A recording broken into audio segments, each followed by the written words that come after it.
Hello friend, welcome to my YouTube channel. आज science का topic है, ठीक है।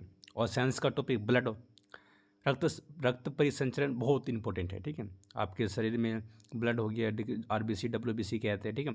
और ब्लड को साफ किस प्रकार के होता है, और ब्लड में जो जितने भी ब्लड से रिलेटेड जितने भी एग्जामिनेशन में क्वेश्चन पूछा जाता है, ठीक है, और इस वीडियोस में डिस्कस होएगा, ठीक है। और सभी भी और जितने भी एग्जामिनेशन में क्वेश्चन पूछा जाता है ब्लड रिलेशन से, और सभी क्वेश्चन इसमें क्लियर हो जाएगा, ठीक है। तो आप वीडियोज़ में बने रहिए, ठीक है। और सभी क्लियर हो जाएगा आपकी एग्जामिनेशन में जितने टाइप के क्वेश्चन पूछा जाता है ब्लड रिलेशन से, ठीक है। इस वीडियोज़ को देखने के बाद सभी क्लियर हो जाएगा, ठीक है। और ब्लड के बारे में आपको जानने को बहुत कुछ मिलेगा इस वीडियोज़, ठीक है। तो आप बने रहिए, ठीक है। चलते हैं, देखिए यहाँ पे, देखो ये ब्लड है, पता है ये ब्लड आपको तो सिंपल सी। ब्लड में देखिए ये ब्लड होता है, इसका जो अकेले इसका जो होता है ना, इसका अकेले ये होता है, ये 55% ये अकेले होते हैं, ब्लड अकेले। बाकी जो बाकी ये सब होते हैं ना, ये सब जो होते हैं, ये यानी कुल मिला के जो प्लाज्मा होते हैं, ये कितना, ये 55% अकेले होता है। बाकी ये जो प्लाज्मा हो गया, ये देखो यानी कि जो रेड, ये सब, ये जो 40 यानी 45% होते हैं, ये सब होता है। तो ये इसके बारे में आगे डिस्कस किया जाएगा। देखिए इसमें ध्यान दीजिए कि जो ये वाइट वाइट होता है इसको प्लाज्मा कहा जाता है। बाकी ये जो रेड रेड हो गया, रेड जो टाइप के उसको लाल रक्त यानी कि आरबीसी कहते हैं, लाल रक्त कणिकाएं कहते हैं। और ये जो ये है क्या, इसको इसको डब्ल्यूबीसी कहते हैं, यानी कि श्वेत रक्त कणिकाएं कहते हैं। और बाकी ये देखिए, ये जो है इसको नाम है प्लेटलेट्स का है। अब इसका जो क्या क्या काम है, प्लेटलेट्स का क्या काम है, डब्ल्यूबीसी का काम क्या है, और आरबीसी का काम क्या है, सब आगे डिस्कस करते हैं, ठीक है।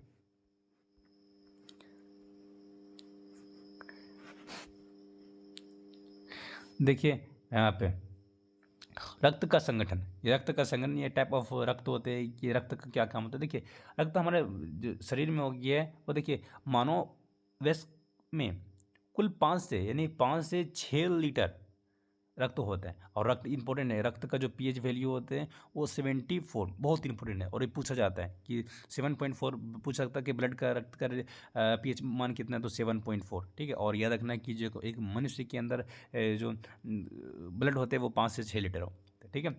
अब देखिए ब्लड का प्रकार, मैंने क्या बोला, ब्लड में जो प्लाज्मा हो गया अकेले 50%, यानी 50% जो वाइट टाइप का होता था, ये अकेले 50% होता है प्लाज्मा रक्त में। और बाकी जो उसमें रक्त कणिक कोशिकाएं होते हैं, वो रक्त कोशिका के अंदर, देखिए रक्त की कोशिकाएं, प्लेटलेट्स भी आ जाता है, डब्ल्यूबीसी आरबीसी ये सभी आ जाता है, ठीक है। और ये 45% होता है, ठीक है, ब्लड में।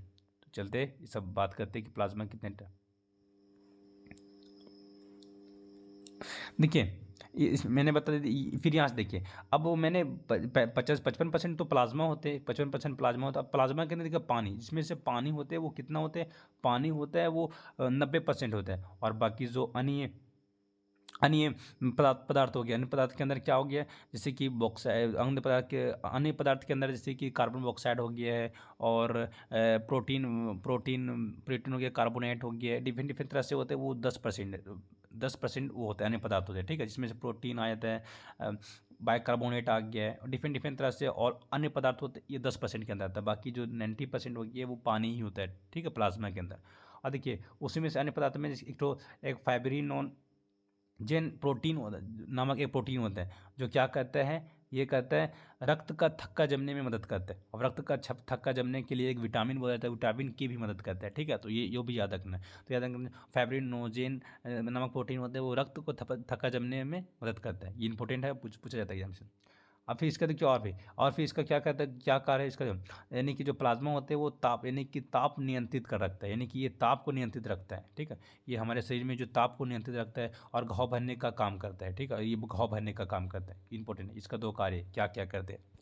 अब फिर इधर देखिए 50%, 45% होते हैं वो रक्त, ये होते, ये रक्त कोशिकाएं के होते हैं, रक्त कोशिका के आरबीसी आ जाता है, डब्ल्यूबीसी आ जाता है, और प्लेटलेट्स आ जाता है, ठीक है। और इसका जो इसका अगर सीक्वेंस की बात करें तो सबसे ज़्यादा इसमें आरबीसी होता है, उसके बाद प्लेटलेट्स होता है, उसके बाद डब्ल्यूबीसी होता है। यानी सबसे ज़्यादा इसमें आरबीसी होता है, उसके बाद प्लेटलेट्स होता है, उसके बाद डब्ल्यूबीसी होता है। यानी डब्ल्यूबीसी के बहुत ही कम मात्रा में होता है, ठीक है। तो इसके बारे में डिटेल में जानते हैं। अब देखिए आरबीसी, मैंने आरबीसी, तो आरबीसी मैंने पढ़ा, तो आरबीसी आरबीसी मतलब रेड रक्त, यानी कि रेड ब्लड। इस आरबीसी मतलब मैंने बता दिया था कि लाल रक्त कणिकाएं होते हैं, ठीक है।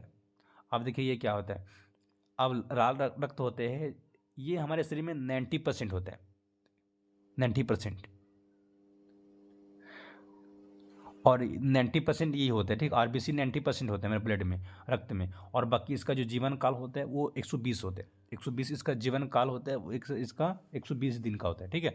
और देखिए इसका निर्माण हो गया, अगर आरबीसी का निर्माण की बात करें तो इसका बोन मैरो में, इसका बोन मैरो में निर्माण होता है, यानी कि जिसको अस्थि मज्जा कहते हैं। यानी पूछ सकता है कि जो अस्थि मज्जी में किसका निर्माण होता है, तो आरबीसी की, या पूछ सकता है कि आरबीसी का किस में निर्माण होता है, तो अस्थि मज्जी में या बोन मैरो, ठीक है।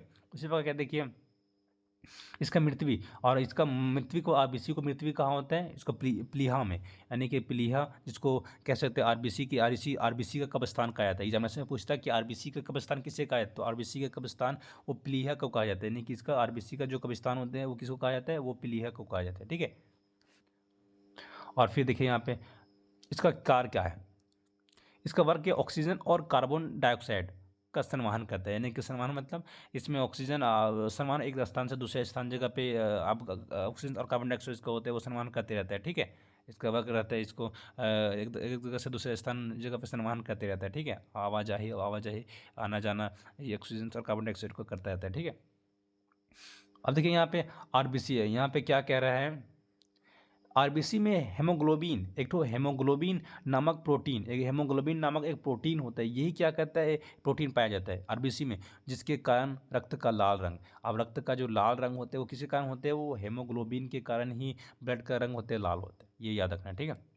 और फिर क्या कहता है कि आरबीसी की कमी से होने वाले, अब इसकी कमी से कोई बीमारियाँ होगा, अगर इसमें अगर आरबीसी अगर आपके शरीर में कम हो गया, उसकी कमी आ गया, तो उसके देखिए उसकी कमी होने की वजह से देखिए एनीमिया जो होते हैं रक्त, ये एनीमिया हो गया वो उसी के कारण होता है, आरबीसी की कमी के कारण, आज जिसको जॉन्डिस कहते हैं, यानी कि जिसको पीलिया कहते हैं, ठीक है। ये भी किसकी वजह से होता है, आरसीबी यानी कि आरबीसी की कमी से क्या होता है, पीलिया की बीमारी होती है, ठीक है। फिर नेक्स्ट चलते हैं, अब डब्ल्यूबीसी, आरबीसी तो मैंने कर दिया, अब डब्ल्यूबीसी। अब डब्ल्यूबीसी देखिए क्या होता है, वाइट रक्त, यानी कि वाइट यानी कि रक्त कणिका है, ठीक है। अब देखिए इसका सबसे ये सबसे कम होते हैं, हमें ब्लड, ये हमारे रक्त में सबसे ज़्यादा कम होते, कौन सा होता है, ये डब्ल्यूबीसी होते हैं। और इसका जीवन काल होता है वो 3 से 4 दिन होता है, ठीक है। और इसकी जो आकार, ये आकार में सबसे बड़ा होते हैं, यानी कि रेड रक्त के कंपेरिजन में, जो रेड रक्त होते हैं उसके कंपेरिजन में ये आकार में बड़े होते हैं, क्योंकि ठीक है। और इसका निर्माण, इसका भी निर्माण होते बोन मैरो में होता है, उसका भी निर्माण आरसीबी मतलब आरबीसी का भी निर्माण बोन मैरो में हो रहा था, और डब्ल्यूबीसी का निर्माण भी बोन मैरो में हो रहा था, ठीक है। और इसकी मृत्यु भी कहाँ होती है, रक्त में इसकी मृत्यु हो जाता है, ठीक है, रक्त में मृत्यु, उसका मृत्यु कहाँ हो रहा था, यानी कि आरबीसी का मृत्यु कहाँ हो रहा था, अस्थि मज्जा में, इसका मृत्यु का ब्लड में ही हो जाता है, ठीक है। इसका वर्क क्या है, इसका वर्क ये है कि इम्यून सिस्टम यानी प्रतिरोध क्षमता को बढ़ाती है, और रोगाणुओं से क्षमता यानी रोगाणुओं से रक्षा करने और घाव को भरने का कार्य करता है, ठीक है। यानी कि जो रोगाणु, जितने भी कीटाणु जर्म्स होते हैं, उसे लड़ने का जो कार्य होता है वो डब्ल्यूबीसी करता है, ठीक है। अब उससे बचाने के लिए डब्ल्यूबीसी लड़ाई करता है, ठीक है। उसके दौरान ये डेथ हो जाती है, ठीक है, इसकी ज़िंदगी ज़्यादा दिन का नहीं होता है, ठीक है। और ये आपके शरीर में जख्म हो गया, घाव वगैरह, उसको भरने के लिए भी ये डब्ल्यूबीसी का कार्य होता है।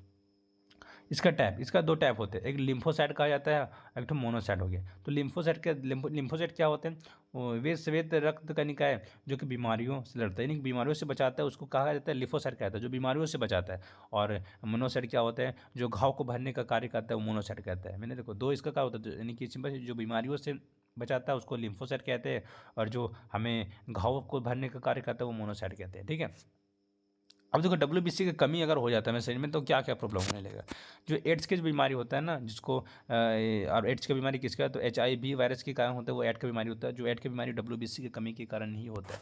और अगर कैंसर होता है वो इसके कारण ही होता है, किसकी वजह से, डब्ल्यूबीसी की वजह से होता है।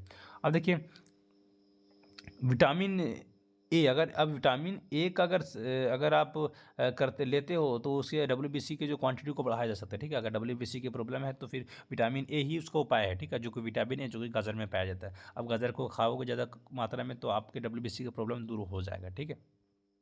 आप यहाँ पे देखिए क्या कह रहा है कि अगर अगर डब्ल्यूबीसी का प्रॉब्लम, अगर डब्ल्यूबीसी की कमी हो जाता है उसको क्या कहा जाता है, आपके शरीर में कमी हो जाता है उसको क्या कहा जाता है, उसको ल्यूकोपीनिया कहा जाता है। अगर आपके शरीर में डब्ल्यूबीसी का कमी हो जाता है उसको ल्यूकोपीनिया कहा जाता है। लेकिन अगर डब्ल्यूबीसी का आपके शरीर में अगर ज़्यादा मात्रा बढ़ जाता है तो उसको क्या कह सकते हैं, ल्यूकीमिया कह सकते हैं। अगर आपके शरीर में अगर डब्ल्यूबीसी ज़्यादा है तो उसको ल्यूकीमिया कहेंगे, लेकिन आपके शरीर में अगर कम है, डब्ल्यूबीसी ज़्यादा कम है तो उसको ल्यूकोपीनिया कहेंगे। ठीक है, याद रखना। ठीक है, फिर नेक्स्ट बात करते हैं। अब प्लेटलेस, एक प्लेटलेस बच चुका था।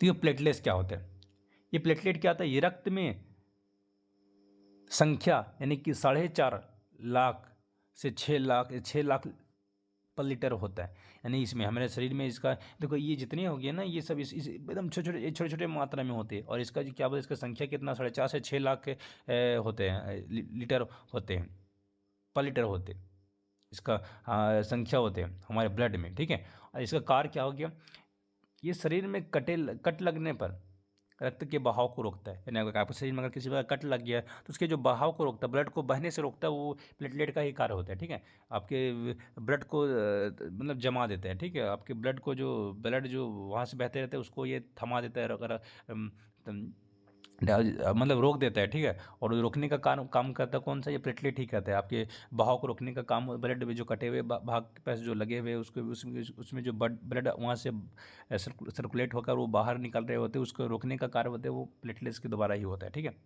फिर क्या कहते हैं, ये क्या कह रहे हैं कि चिकनगुनिया और डेंगू। देखो चिकनगुनिया और डेंगू जैसे बीमारियां प्लेटलेट की मात्रा में एकदम से कमी आ जाता है। अगर एकदम से अगर प्लेट मात्रा अगर अगर आपके अगर प्लेटलेट्स में अगर कमी आ जाता है एकदम से, तो चिकनगुनिया नामक बीमारी हो सकता है, और डेंगू, ये सब जो बीमारी होते हैं वो प्लेटलेट्स की कमी के कारण ही होता है। ठीक है, और देखिए डेंगू क्या है, डेंगू एंडीज, फिर एंजेप्टी और मच्छर के काटने से, यानी कि जो इसका जो डेंगू जो बीमारी होता है वो एंडीज एंजेप्टी मच्छर काटने के कारण होता है। ठीक है, डेंगू बीमारी। और याद रखना, यहाँ नोट याद रखना कि मनुष्य शरीर में खून हेपेरिन की उपस्थिति के कारण नहीं जमता है। यानी कि अगर अगर ये हेपेरिन नामक अगर ग्रंथ नहीं रहेगा तो फिर आपके जो ब्लड वो जमेगा, आपके ब्लड क्या होगा, आपके ब्लड जम जाएगा। ठीक है, आपके ब्लड एक ही जगह जम जाएगा। ठीक है, लेकिन ये हेपेरिन है जिसकी वजह से आपके ब्लड को जमने नहीं देता है। ठीक है, एकदम आपके ब्लड को लिक्विड में रखता है, वरना अगर ये रहेगा तो आपके ब्लड सॉलिड जम जाएगा। ठीक है, तो हेपेरिन के ही मेहरबान है जिसकी वजह से आपके ब्लड जमता नहीं। अब यह बात करते हैं इसका धमनी। अब रक्त परिसंचरण तंत्र जिसको ये दो, यानी कि रक्त परिसंचरण मतलब क्या होता है, आपके शरीर में जो रक्त तो बहते हैं ना, रक्त को आपके शरीर में पता है, आपके जो शरीर में रक्त का बहुत भूमिका है, क्योंकि आपके शरीर में जहाँ पे आप पाओगे तो रक्त ही पाओगे। ठीक है, और ये रक्त का सर्कुलेट होते रहता है मेरे शरीर में। तो क्या कुछ खराब रक्त भी होते हैं, मतलब कुछ बेकार रक्त भी होते हैं, कुछ ऐसे रक्त होते हैं, आप चलिए समझते हैं कि कुछ शुद्ध रक्त होते हैं, कुछ अशुद्ध रक्त होते हैं। तो उसको किस प्रकार सर्कुलेट किया जाता है, ठीक है, वो इसका रक्त परिसंचरण तंत्र की प्रक्रिया के द्वारा ही होता है। देखिए इसका दो प्रकार होता है, एक धमनी होता है इसके जिसको एट्रियस कहते हैं, और इसको सिराए जिसको वेंस कहते हैं। ठीक है, तो धमनी का कार्य क्या, धमनी का कार्य है कि ये क्या कहता है, धमनी ऑक्सीजन युक्त शुद्ध खून ले जाते हैं। यानी सिंपल से ये शुद्ध खून ले जाने का काम करते हैं। यानी ये लंग्स से, फेफड़े से आपके हार्ट दिल तक होते हैं, वो शुद्ध रक्त ले जाते हैं। ठीक है, जितने भी आपके लंग्स होते हैं, फेफड़ों से जो दिल तक आपके खुद शुद्ध रक्त होते ले जाते हैं। तो यानी धमनी का कार्य ये यही कार्य है कि आपके जो फेफड़े से दिल तक, आपके हृदय तक जो शुद्ध खून ले जाते हैं। ठीक है, ये शुद्ध खून ले जाते हैं, याद रखना इंपॉर्टेंट है कि शुद्ध खून ले जाने का कार्य धमनी करते हैं। और इसका अपवाद ये है कि जो पल्मोनरी धमनी, जो एक तो नाम है पल्मोनरी धमनी, एक तो नाम है वो क्या कहता है, अशुद्ध रक्त को ले जाते हैं आपके ऑर्गन से, यानी आपके शरीर से वो लंग्स तक, फेफड़ों तक अशुद्ध खून को कौन ले जाता है, वो एक तो पल्मोनरी नाम के एक तो धमनी होता है, वो क्या करता है, आपके अशुद्ध रक्त को ले जाता है आपके ऑर्गन्स, आपके शरीर ऑर्गन से और आपके लंग्स तक। ठीक है, आपके शरीर के जितने भी भाग उसे ले जाते हैं, लंग्स तक, फेफड़ों तक ले जाते हैं। तो ये याद रखना। ठीक है, उसी प्रकार के देखिए सिराए, सिराए के क्या कहते हैं, ये सिराए होते हैं, ये अशुद्ध खून ले जाते हैं, ये अशुद्ध खून ले जाते हैं, यानी कि अपने शरीर के भागों से लंग्स तक, फेफड़ों तक, आपके जितने भी आपके शरीर के अंगों से होते हैं जो फेफड़े तक अशुद्ध खून ले जाते हैं, उसका नाम सिराए।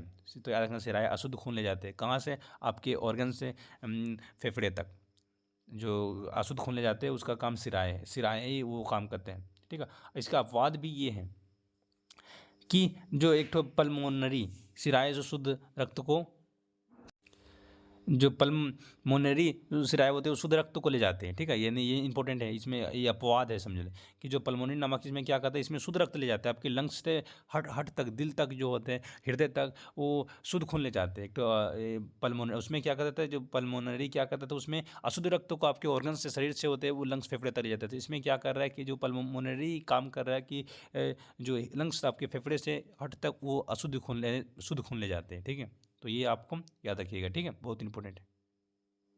नेक्स्ट चलते हैं, इसके कुछ सम ऑब्जेक्टिव। देखिए फर्स्ट क्वेश्चन क्या कहते हैं, देखिए प्लाज्मा में जल का प्रतिशत कितना होता है। मैंने बताया था प्लाज्मा में जल का प्रतिशत कितना होता है, 90% ही प्लाज्मा ही होता है जल में। ठीक है, उसी प्रकार के देखिए सेकंड कहता है कि रक्त होता है, क्या होता है, एक संयोजी उत्तक होता है। ठीक है, एक रक्त एक संयोजी उत्तक होता है। ठीक है, फिर नहीं चाहता है कि आरबीसी का निर्माण हमारे शरीर में किस भाग में होता है, बताया था कि इसका निर्माण किस भाग में होता है हमारे शरीर में। ठीक है, बताइए। अस्थि मज्जा में होता है, उसका निर्माण तो अस्थि मज्जा में होता है, लेकिन उसका उसका मौत कब हो जाता था, कहाँ पे हो जाता था, आरबीसी का निर्माण यानी कि कहाँ होता था उसका, बताइए। नहीं मतलब प्लीहा में उसका मृत्यु हो जाता था, कि आरबीसी का मृत्यु प्लीहा में होता है, लेकिन उसका निर्माण अस्थि मज्जा में होता था। ठीक है, नेक्स्ट चलते हैं,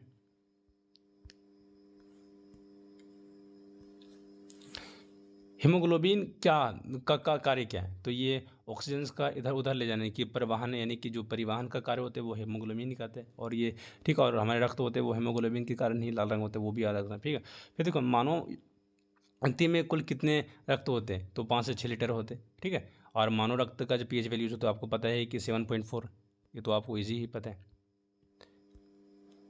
फिर नेक्स्ट चलते हैं, आरबीसी का कविस्थान किसे कहा था, मैंने बोला था प्लीहा को, पीछे बता चुका था। फिर चलते रक्त का लाल रंग किस कारण होता है, तो हेमोग्लोबिन के कारण होता है। फिर डब्ल्यूबीसी का मुख्य कार्य क्या होता है, तो प्रतिरोध क्षमता बढ़ाता है, ये प्रतिरोध क्षमता बढ़ाता है। ठीक है, याद रखना। और इससे होने वाली बीमारी बताना, इसकी कमी से होने वाली प्रॉब्लम को क्या कहते हैं। ठीक है, वो भी याद रखना। अब चलते हैं, देखो डब्ल्यूबीसी की मात्रा समान से अधिक हो जाने पर, यानी कि जो समान होता है यानी कि बढ़ जाता है, जब अब आपके शरीर में जब डब्ल्यूबीसी का मात्रा बढ़ जाएगा तो उसको क्या कहते हैं, उसको ल्यूकीमिया कहते हैं। और घटने को क्या कहते हैं, घटने को क्या कहते थे, वो भी आएगा। ठीक है, तो बढ़ने की मात्रा को ल्यूकीमिया कहते हैं। ठीक है, याद रखना कि जब आपके शरीर में सामान्य से अगर जब बढ़ जाता है आपके शरीर में डब्ल्यूबीसी का, तो उसको ल्यूकीमिया कहा जाता है। ठीक है, और देखिए फिर 11 क्या कहते हैं, रक्त का शुद्धिकरण कहाँ होता है, तो फेफड़े में होते हैं। ठीक है, किडनी क्या कहता है, किडनी फेफड़े में शुद्ध होता नहीं, किडनी आपके रक्त को फिल्टर करते हैं, साफ करते हैं। फिर नेक्स्ट आता है, मनुष्य शरीर में खून किस उपस्थिति के कारण नहीं होता है,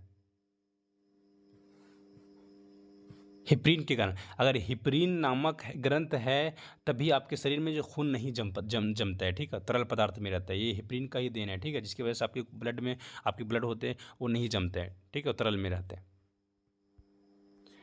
फिर लास्ट बात करते हैं कि लाल रक्त जो कनिकाएं का जीवन काल कितना होता है, तो सिंपल से 120 तक लाल रक्त का कनिका है। यानी कि अगर बात करें आरबीसी का बात करें तो इसका जो जीवन काल होते हैं वो होते हैं 120, लेकिन अगर मैं बात करूँ डब्ल्यूबीसी का तो इसका जो होते हैं यानी कि 2 से 3 दिन तक होते हैं, इसका 2 से 3 दिन तक होते हैं। ठीक है, तो आज इतना ही, फिर मिलते हैं नेक्स्ट वीडियोज़ में।